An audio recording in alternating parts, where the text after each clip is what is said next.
Federal Cabinet Minister Patty Hajdu was at the BCIT campus this week to sell the U.S.-Mexico-Canada agreement.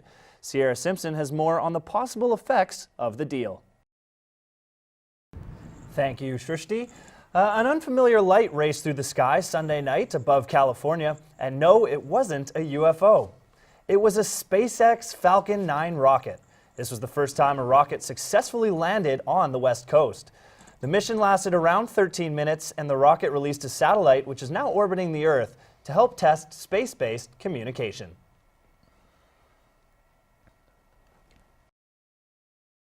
Welcome back to BCIT Magazine, joined now here by Seema Kanji, the president of the Gujarati Society of British Columbia, here to talk with us about Navratri and some of their traditions. Am I saying that right? Yes, you are. Well, perfect. Thank you so much for joining us and coming in today. Can you dive in a little bit more of Navratri and sort of the history behind this culture? Yes, so Navratri is a very auspicious Hindu festival. Traditionally, it's celebrated over 9 nights. Navratri literally means 9 nights. And we celebrate the goddess Durga, who is the creator of the universe, the protector of the universe, in her 9 different forms. The 10th day is called Dussehra, where she defeats a demon bull. So here, we actually are only doing 3 nights.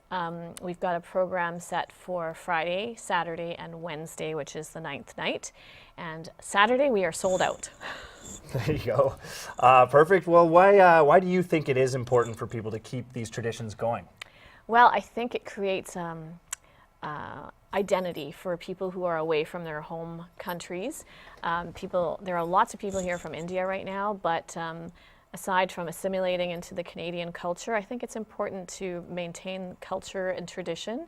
Gives you a sense of identity, first of all, and belonging to a particular community. And so you have this extended family here in Canada, which is just wonderful. Awesome. And that being said, why do you feel that people, or why do you feel it's important for people to get involved in their own communities? Well, it gives you a sense of giving back to your community. I volunteer. The entire group that's putting on this organization are all volunteers, including myself, the entire board. We're all giving of our own time and our resources to put this event on. It gives you a sense of fulfillment, for me anyways, and you're giving back to your community. Well, thank you for joining us, Seema. You're welcome. A group of Vancouver seniors are working hard in a fitness class, but they don't mind because they're inspired by their teacher. My co-anchor Michael Beck went to find out why she's so beloved by her students. More than 1,800 runners put some rubber to the pavement this Thanksgiving in Vancouver. Our reporter Sean Holden was on hand for the annual Turkey Trot race. Textile waste is a huge contributor to landfills worldwide, but some activists say it doesn't have to be. Reporter Emily Vance went to meet UBC students who are working together to promote sustainability in fashion. We are now joined live with our reporter Emily Vance. Emily, you mentioned that textile waste is a growing problem worldwide. Can you elaborate a little bit more on this? Absolutely, Graham. So the Recycling Council of BC tells us that 9.5 million tons of textiles go to landfills each year in North America. But it doesn't have to be that way. I mean, 95% of these things can be recycled, or they can be diverted through other means such as clothing swaps, thrift stores, or even turning old clothes around the house into rags. And how has the production of textiles changed in recent years? Well, since the year 2000, global textile production has doubled. We now produce 100 billion new garments every year. And that's especially shocking when you think that it takes 2,650 liters of water to produce just one t-shirt. Back to you. This past week, a convoy of motorcyclists rode from Coquitlam Centre Mall to the PNE, all in the name of charity. My co-anchor Michael Beck was at the starting line. And a 62-year-old woman is showing people how small donations can make a huge difference. Gia Tran has been making donations to the BC Cancer Foundation every day for at least 21 years. Her donations have added up to around $15,000. She says she just wants people to be as happy as she is.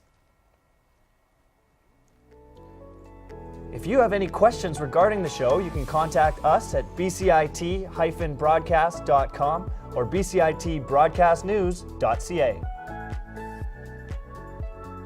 That was your BCIT Magazine for this week. I'm Michael Beck. And I'm Graham Cox. We now leave you with a beautiful view of the Vancouver Harbor. We now go live to our reporter, Graham Cox. Graham, how are small dairy farms adapting to this change in industry? Well, Anderson feels that the most important thing for him is diversification. With so much uncertainty in the market, Anderson is looking to alternative business methods that will drive his business forward. Things like a pumpkin patch or educational farm tours. Anderson, according to him, he feels that these value adds are going to be essential moving forward. Back to Jenny. Is there anything else he says the public should know about the deal? Well, Anderson feels that now more than ever it's important to convey to Canadians the quality of our product and the superior treatment of our animals in comparison to the U.S. He says that these factors, if he can get that across and convey that message to consumers, he can convince them to buy local as opposed to search for cheaper prices. Back to you.